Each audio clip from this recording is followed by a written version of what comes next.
I think for everybody, this is an excellent example because when we get students working together and faculty working together from different countries, we'll encounter a lot of little issues like these. And rather than freaking out right away, there's always a solution. Right. That is such a good point. You should make that when we get back together. It's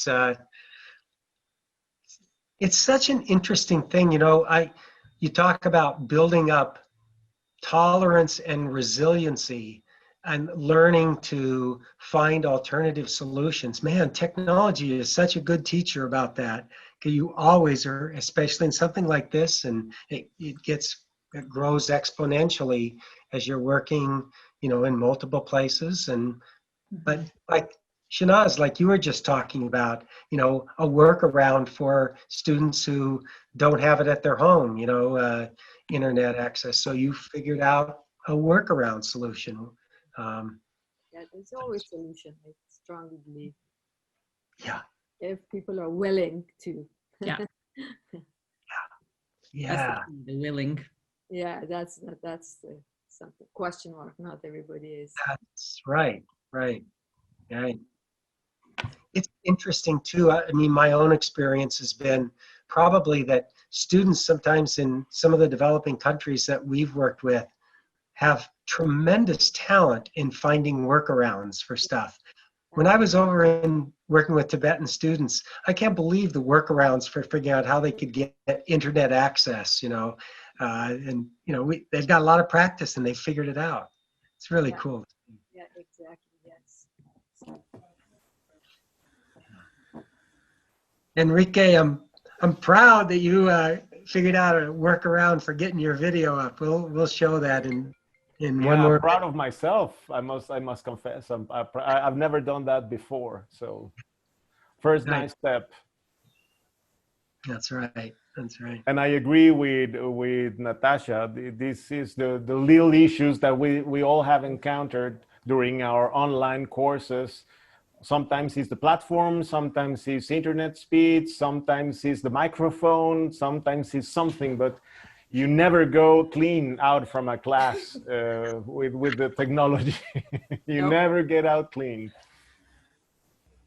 I'm going to write that down. That's so good. Sometimes students are very anxious to help you, and other times they all sit there and stare at you, and it's like, I know they know how to do this. But yeah, but I feel like the students they're really good at you know, serendipity as well and contingency planning. I mean, last week our whole institution had an issue with Zoom, and I think you know, people that were instructing online, they had 45 minutes and then Zoom would cut them off for some reason. And, you know, it's midterms, it's presentations. So for some of us, you know, for my students, it was like, okay, let's record your presentations and post them up and we'll comment on them in the discussions. And they were really willing and, you know, capable and did it very quickly and resilient. They're amazing. Right. Yes. Well, I think, Greg, one of your best suggestions today was to have everyone turn the mic on, because that's what I miss most in the classroom environment, that spontaneous reaction from the students. You know, if I give some instruction, did they understand that? Or more importantly, if I told a stupid joke, did it work or not, right? But you know, I think that just little bit makes a difference for me. Yeah. That's so true. That's so true, to try and recreate that more of a spontaneous feel. Well, it's we're on the hour now, so just about everybody's back. So while some of you were coming on, we were just talking about this experience, and it's one of the reasons I wanted to go through this. This had a few more rough spots than what we normally run into, but the culture that you want to create with this, as you form global teams, and that's one of the things you'll hear me recommend a lot, is to form small global teams instead of one-to-one relationships or whole class to whole class. Get students working overtime in the same global team. And what you want to create in these global teams with people is this sense of we all come to our group with certain skill sets. First is you got to get to know one another. Second is part of getting to know one another is understanding the strengths and the assets that we each bring. And some of that you can do in the beginning, and some of it you find out just as you go along. Like who's really skilled at figuring out a workaround for downloading videos onto Facebook or Facebook or whatever. You know, there's technology skills, and then there's like content skills, and there's who's good at, you know, developing a culture in the group of where people listen to one another. So that's what you want your students developing, that mindset. And we've had students where we have graduate students working with undergraduate students, and the undergraduate students are really scared when they first do this, like, oh my gosh, I know nothing. But they do. They know something about their own country, and they have certain talents, and you know, they may not have the content knowledge of some of these grad students, but they have something else. So it's uncovering that and helping people feel, you know, we're all part of this. It's really important. And then to understand we're in this to help one another, and tap into those skills. And how you do that depends on how much of a trusting relationship people are able to build in those groups. So we're going to look at a couple of these videos now. I'm going to show them from my screen because we are having a little bit of problem with some people accessing some of these. And I'm going to use, I've got a speaker here, so it'll come in a little bit louder. We're going to watch two. We're going to look at one of the groups. Enrique was in with Caroline and others, and we'll watch that. Do a little quick critique of what worked and what didn't. What would you do differently if you did it again? Then we're going to look at a one student example, and then I'll make sure that you can get into this in the next week, and you can look at others. Okay, so let's go ahead and do that now. I'm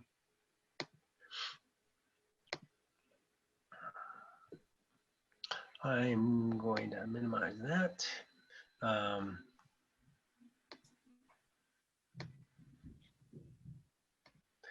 Are you able to see my screen now? Okay, ready? Yeah. Camera, action. My name is Caroline Maurer, and I brought this book, which is called My Mother is the Most Beautiful Woman in the World. And I brought this book because I grew up very poor, but my mom insisted that we learn to read, and this was a series of books that she had sent to us every month. So I have the whole series, and I think that it instilled in me a love for reading and a love for learning. Thanks, Caroline. I'll go next. My name's Lisa Lake, and I brought with me a selection of my Rotary pins. I am a very proud Rotarian. I believe in all the principles of Rotary and the community building aspect of it. I'm a past president of my club. I'm a Paul Harris member, and I belong to Canada-US Rotary Club. So we have clubs that are from Washington State and from British Columbia. So Rotary has played a really big role in my life and in the life of my family. Jeanette. So my name is Jeanette Dubé. I brought a quilt. I come from a family of quilters, and my mother and my aunts are all quilters, and my aunt has this thing about recycling. So she took, when my grandmother died, she took all my grandmother's clothes and pieced them together into quilts, and then sent it to all her sisters and said, now you make quilts out of them. So we all have quilts with pieces of my grandmother's clothing in it. And that's what I chose. I love the idea of the heritage plus the recycling plus the whole mentality of thrift that older generations have that seems to have gone by the wayside. So that's mine. Charlie. Mine. So mine is also fiber art, so I'm knitting. I'm a big knitter. constantly have at least 3 or 4 projects on the go. And my heritage is in Scotland, so my ancestors were always knitting. And when I'm knitting, I just feel a real connection not only with them, but with people all over the world who are using fiber arts and traditional knowledge in other ways, like quilting or felting. It just, to me, is a really beautiful, not only an artistic endeavor, but also it's technical and there's math involved. And yeah, so part of my heritage, and at the same time connects me to people all around the world who are knitting or art. So yeah, knitting. There's my knitting. Great. Well, I am Enrique Paez from Mexico, and I forgot my cultural artifact, but I do have this vase. This is where I put my pencils and my pens on my desk. It's I love it because it's made in my country by a nice artist. It's pottery. I love art. I love Latin American and Mexican art as well. So I think this is a very good cultural artifact. I see it every day, and it accompanies me and on my desk. So I hope this is enough for my cultural artifact. And we are 3 minutes 40. 50.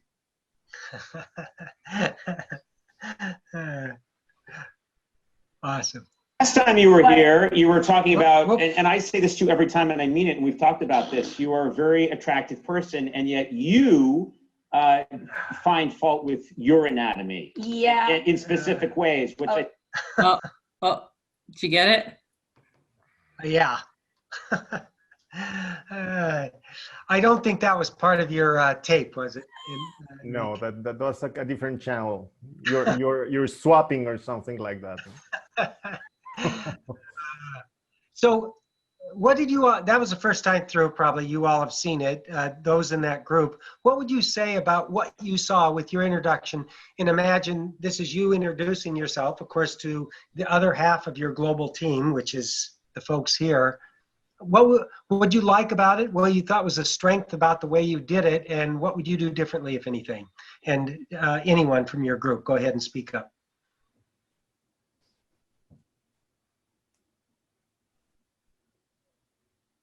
Well, I would say it was a very nice experience.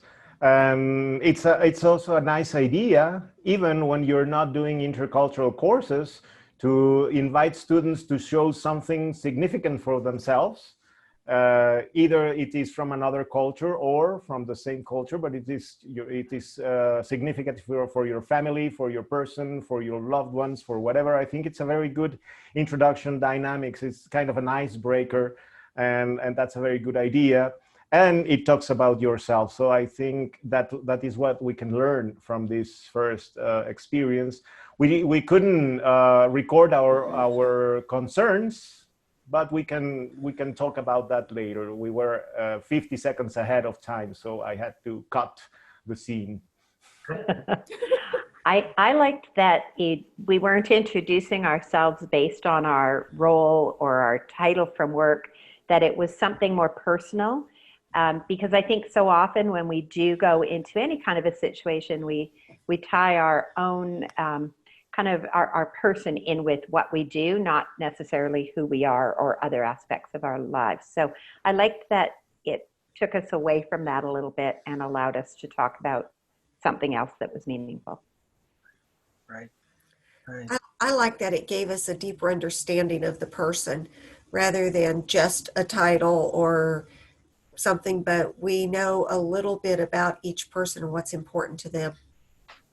Right. I just want to follow up with what Lisa said. I think it's really wonderful. I hadn't even thought of that, how we didn't introduce, our backgrounds or where we're coming from, because I feel like so much of international collaboration is all about learning what other people have to teach us, rather than, traditionally we come to class, here I am, this is my background, this is what you'll learn, it's me to you. Whereas this way it's like, okay, what do you have? I'm listening. That's so cool. Yeah, I like that comment. Right.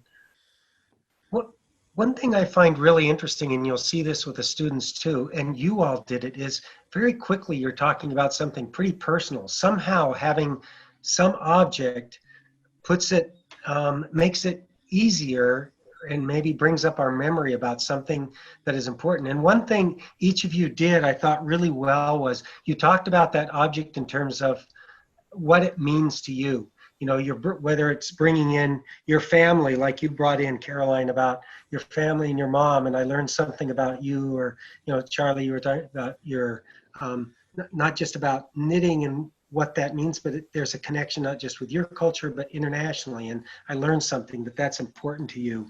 So that deeper stuff you move in pretty quickly in an introductory exercise.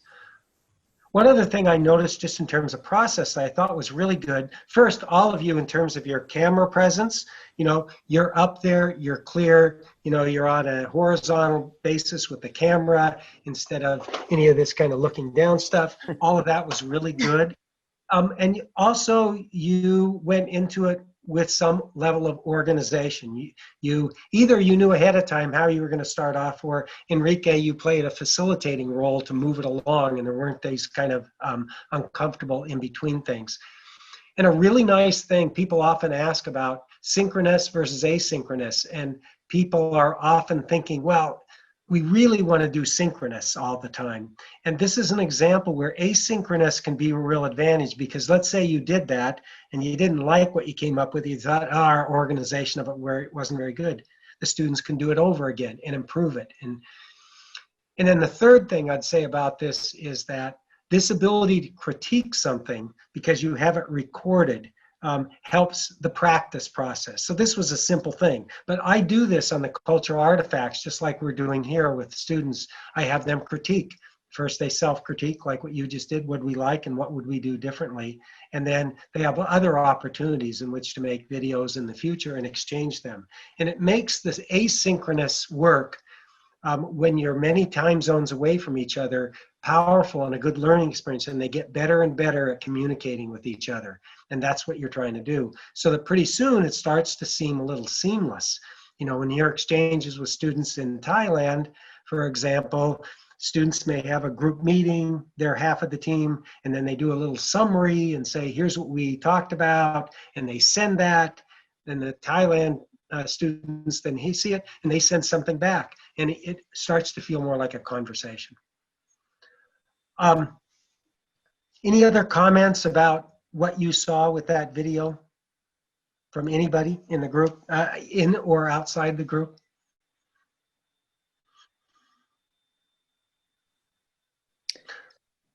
I did something similar with a course that I'm teaching this fall, because I took, I think it's just a 3-hour workshop with you, Greg, in the spring or fall or summer. Oh my God, it's a blur.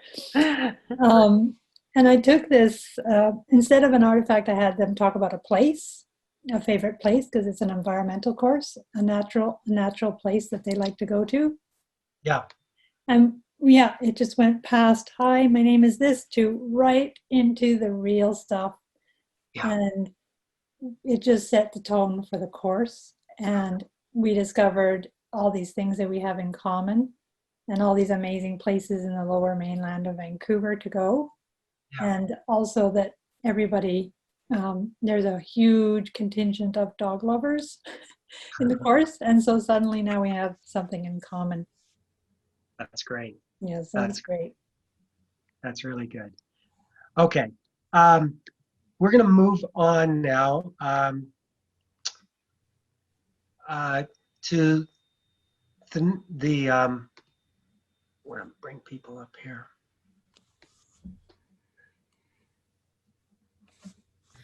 So this is one of the videos you'll see on here. And again, you'll see examples of students and how they do it and how you get really creative. And not only very personal, but very creative. And it starts bringing out what are the talents of the people that are into this group. So as I said, you know, there's a few things about why we just did that exercise and took so long, right? I mean, this took an hour and a half actually just to do one exercise. But it starts pointing out the importance of what Jeanette was just talking about, the relationship building and the emphasis on it. It isn't just like, let's do an icebreaker and then let's get to the real stuff. this part's really important, and it'll be important with your faculty pair who you're with too, is getting to know that person as opposed to just quickly moving into, let's design this course together, because it'll really help you to do this. So it places an emphasis on relationship building, and that's why we spend so much time on it. And you don't just have to do it once. You think about other ways that you can do over the course of however long you're working with your faculty, with your students. Where else can we build in some relationship building kinds of things? Where can we have a check-in midway through about how it's going? And are we really getting to know one another? And what's the evidence of that? And I'll give you some assignments for how you can do that. The other thing is it presents a real sort of low stakes way to start doing teamwork with each other. Yes, as Kenneth brought up, we could have all done these as individual separate videos that you just post. But when you have to do it as a group, now you have to make some decisions. How are we going to do this? Who's going to go first? Will it be facilitated? If you got to the question of, what's a major challenge we have, you have to, as a group, make some choices. As a group, you have to facilitate a process and decide, okay, what's the one or two we're going to bring up and how will we do it? So it starts some teamwork. And it's another reason why an exercise like this as a group, as opposed to just doing it as individuals, can be useful. Because what you want to do is start building up the skill set of that group and how they work together, first on low stakes skills and then to more important things about, what should be the key topic that we're going to do, or what is the solution to this problem, and they have to come to some decisions. Communication essentials. We talked about just the process of how we communicate with each other and how to do that well. And then you also start getting familiar with some tech tools with this, the introduction of live video and how to do it, live streaming. And then if that doesn't work, how you upload a video. So it's a pretty robust exercise, and it's not the only one. I'll show you some other examples, but it's a good one for those reasons. So, we didn't get into kind of too much. I didn't hear, because we didn't show all the videos, some of the top challenges that you're concerned with. I heard in one group they were talking about technology and unequal access. And there's always going to be unequal access between students and between the groups. And figuring out workarounds is important, and it's a team skill of using the students in the group to figure that out. I want to ask, though, since we didn't get a chance to kind of see them in the video, what other kinds of challenges come up for you as you're thinking about how to do these kind of courses well? Does anybody want to make any comments about that? Please go ahead, and you can just unmic yourself and go ahead and talk. For some project, this is going to be the time difference and the electricity sometimes, and internet, and also students probably are not going to have internet nor laptop. Right. So this will be one of those early things for your student group to first be aware of. There could be some, and there always will be, but then how are we going to work around it? And how do we have the resiliency to work around those things? So this is one thing you all can do in preparing your students ahead of time to say, this isn't just, a problem you're going to run into. We want you working on these kind of things. So this is good that if electricity is going to shut off, what are some workarounds for that? Like if you set up an internet meeting where your group's going to talk and do a live video chat, what are you going to do, and how do you prepare ahead of time for if the electricity is going to be down? Are you going to have a backup second meeting planned for dates? That might be a good idea. So you get them thinking ahead of time about how we work around these things. And that becomes part of the problem solving. That's part of your course. That's part of learning how to communicate virtually effectively, because when you get into the work world, this is what you're going to be doing. This isn't just an exercise in class. So that's a really good point to bring up and something worth talking about with your students ahead of time to have them know how to think about it. Any other kind of challenges?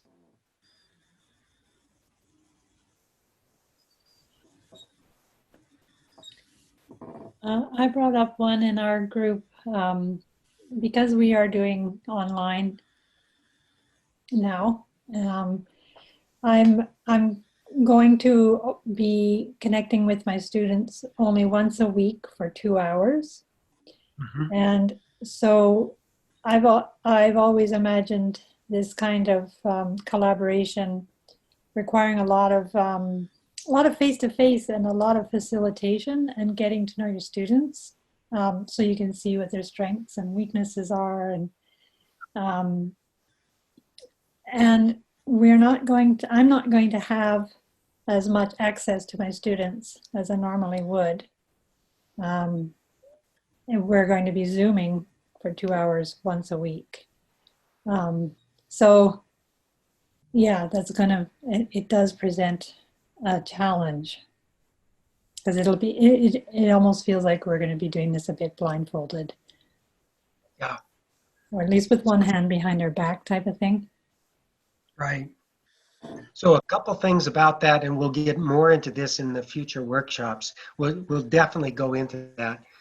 A lot of what you want to think about when you're doing these global collaboration courses is the action is happening between the students. That's what you want to concentrate on, and following that, and not so much you delivering or them or you kind of knowing what's happening there. And that's one of the big differences. So, but still, you need to know, are they learning? Are they doing this stuff? What are some check-ins? So we'll talk about some ways in which to have assignments where you can do some sampling, where they can do some recorded videos and they send you snippets of that to show how demonstrating of doing things. So we'll look at both quantity and quality of what's happening with the students, but it's this interaction between the students that's important more than between you and the students. So good challenge to bring up, and we'll definitely do some more of that.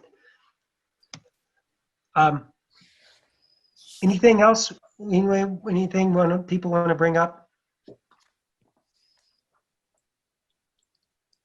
Okay, so let me move on to a few other things.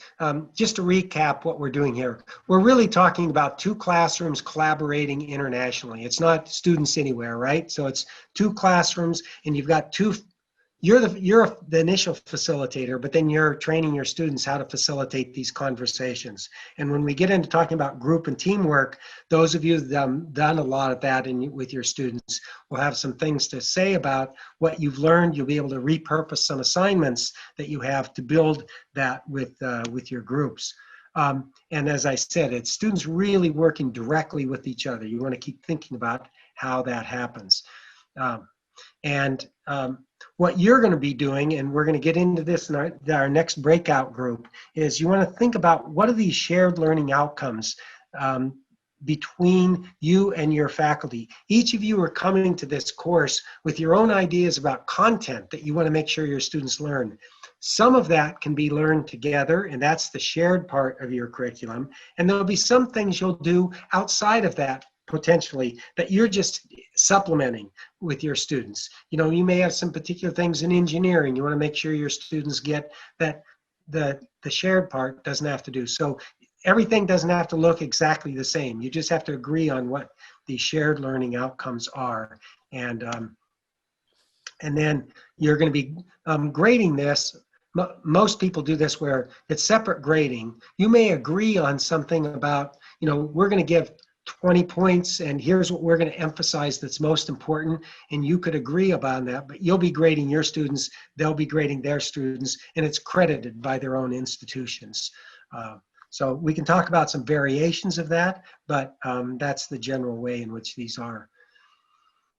So I want to talk about your partner cultivation tips and how to think about working with your partner here. And then you're going to get a chance here in just a minute where Natasha's we're going to split up. We're going to go back into these same groups. Most of you are with your faculty partner and talk, and you'll do some work with them. And So this is sort of some background to think about with this. What you do with your faculty partner is so important. And so it usually takes, I find, about 3 months, if you're fortunate to kind of be able to work with someone ahead of time, your partner, and think about curriculum, get to know one another. Once your course starts, I find that you probably want at least every other week. I find I tend to do it once a week. I set up a regular meeting where we just do a check-in. How did it go this week? What's happening with your students? What's happening with mine? What do we need to adjust with the curriculum? So set that up ahead of time to have these check-ins, as opposed to, well, we'll just check with each other when a problem arises, because these things are, I find my curriculum, my syllabus changes much more than a regular classroom, because you've got other dynamics going on. So these check-ins really are important. This point about modeling debriefing with each other and the class. So I'm thinking carefully as I'm working with my partner about how it's going. What are the interpersonal dynamics going on here, the cross-cultural dynamics, the power dynamics that can come into play, and how am I navigating that? And talking openly with my partner about that, so that and then I share that. I share the ways in which I mess up all the time, where I make certain assumptions about what's going on with my partner, either about them individually or about their culture or country, where it's just wrong, but I'm proceeding ahead with something. And I'll be able to, and I want to talk with my students about that too, especially the mistakes I make. It's sort of like with my kids, and I'm talking about my family kids. They used to love hearing me talk. Well, talk about when you were bad, Dad. Tell us about times when you were bad. They want to know the mistakes, and stuff. And so that helps to open up and give permission for students to say, okay, I don't have to be perfect in this. I don't have to know everything about Afghanistan going into this. I know a little bit, or about the Americans. So I try and pay attention to what's going on with my partner a lot and share that with students. And then discuss directly these cross-cultural dynamics going on with me so that they can do it better.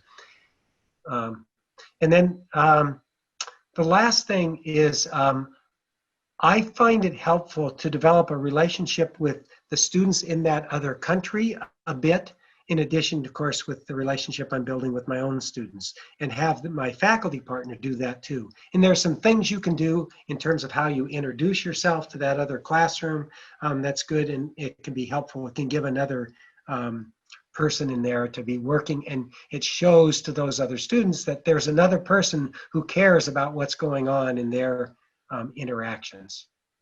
So building that relationship across classrooms you build is important. Let's say one more thing, and then we're going to break into groups. So as you're working on this stuff together, there's your core subject content that you're always teaching, right? You're teaching science, or you're whatever. You're going to teach that core subject matter, but there's 3 other elements, and I lay these out in terms of you've got global team problem solving. So how are your students doing that? These are 3 process skills. The second is you're developing cross-cultural communication skills, and how do we pay attention to that, and what's working and what's not. And then you're working on virtual communication. How do we do this effectively? It's not the same as being in a room together. So you've really got 4 elements going on. And these are really important because, as I said before, we all know you get in the work world, this is what you need to be able to do effectively. And this is what people in the work world complain about. It isn't so much when somebody goes to work at Microsoft that they don't have the tech skills graduating. They oftentimes are great on tech, but they just don't know how to work in a team. They don't know how to work in a virtual team. They don't know how to work with the folks in India, from the US perspective, because they just haven't done it. So these are really important, essential, and this is why these kind of courses are really helpful to students. So here's what you're going to do. I just want to look at the time here. We're at 5:32, so we have another 30 minutes, right, Natasha? Okay. So that's correct. thank you. So for the next 20 minutes, I want you to go in to the same groups, and you're going to talk about, and this is where you'll use that worksheet that you had, that you worked on. Hopefully that helped you think about this. What is the value of this international collaboration specifically for you? Why does it make sense to put time into doing this collaboration course as opposed to just doing it the way you normally do? And what are those content learning goals you want to make sure your students leave your class with in this collaboration class you're going to do? And share that with one another so you both know you may be coming from two different disciplines, so understand those. And then the third element that you can be talking about is what assignments do you already do in any of these three areas that you might be able to repurpose, and they could be assignments in this cross-cultural collaboration. Okay, so that's three areas. You're also getting to know each other. You know, I don't know how much you've already had contact with each other, so use this 20 minutes to just start developing this base to work together as a faculty partner team. And you can use these three areas and get into any of them as much or as little as you want. And then we'll call you back in 20 minutes to talk about how that's gone and to talk about what we're going to be doing for the second workshop. Any questions about any of that? If you want to write those down, you can. I'm going to stop. Well, yeah. So, questions? Okay, Natasha, if you're ready to put them in groups. Yeah, I just have a comment about the groups because two people joined later and their partners are here. I just tweaked the groups a little bit so that they could be together. Okay, opening up the rooms now. Have fun. All right, sounds good. So it looks like all the groups are back, right, Natasha? Everybody's back, yes. Okay. So hopefully that gave you a little bit of a start on starting to get to know one another and planning out your course. And for those of you who your partner isn't here, it'd be really good between now and next week, when we have our second one, that you reach out and talk to them. And even if it's just by email, if you can have a video chat, even better. But just let them know what went on in this workshop and tell them that by Tuesday, we will have the recorded video up on the Canvas page, and we'll put it, you can see the Canvas page here, right? Yeah. And under Zoom training workshop here, if they click that on, there'll be a link to be able to get in and or watch that recorded video. So we'll send them a message about it, but if you talk to them, just let them know they can watch this. And if they can watch the recorded video, it'll be edited. That'll help them in preparing for the next workshop because they build on each other. Second thing is, Jeanette, you'll want to be sure and join this. I sent out a message to you just now. I think everybody else that's here has now joined this Canvas page. If you have any problems getting on, contact me, but it should be a pretty easy, quick click and get on. But this is your go-to place. And you'll see here the assignments. And here's assignments for before the second workshop. So be sure to look at this. And you'll see there's a couple things to do in particular. There's one more video, it's about 7 minutes, about elements of course design. So look at this because that's what we're going to be talking about in this next workshop. And then there's an article to read, What Google Learned, and this will help you with group work. And we'll be talking about that and how to build these strong global teams. And then, again, talk with your partner. That'll be important. The other area to go to is this files. And there's a lot of material here, so I wouldn't expect that you'd get in and read all of it. But if you can just take a look at what's here and maybe pick out a couple things that are of interest to you. Maybe you really want to read more about cross-cultural communication, or since we're going to be talking about group work, click this on and take a look at some of the articles here. we're doing a lot of planning now, so there's some more planning materials, some pretty extensive, some pretty easy. You could look there and see if there's anything that grabs you, and then tools for students. So take a look at this, maybe pick one or two if you have time that you want to go into. And this has been curated. You know, these are some of the best stuff that I've seen, so you can pull this out and take a look at. So files, make sure you look at assignments. And then if you ever have questions about, you know, what's happening, you know, what do we do next? You know, the pre-assignments are here on the home page, and you can go to the Zoom training workshop link, and here's the second workshop, Okay. and we'll always have the links here. Mm-hmm. Question, comment? No. Okay. So I'll also make sure that the Facebook has those. Those of you that still have those 2 videos, load them up and put them on Facebook. If you have problems, contact me. I'll send you the link again to the Facebook group so that you can get on there, and I'll let you join. And because there's some interesting videos there, so that'll be another good resource for you, the closed Facebook group. Any final questions? We've got 1 more minute. Comments? Nice meeting you all, guys. Yes, nice. Very motivated Nice to meet continue you, next everybody. Friday. Yeah. Nice meeting you too. Yes. Yeah. Very nice. Yeah, really great to see everybody.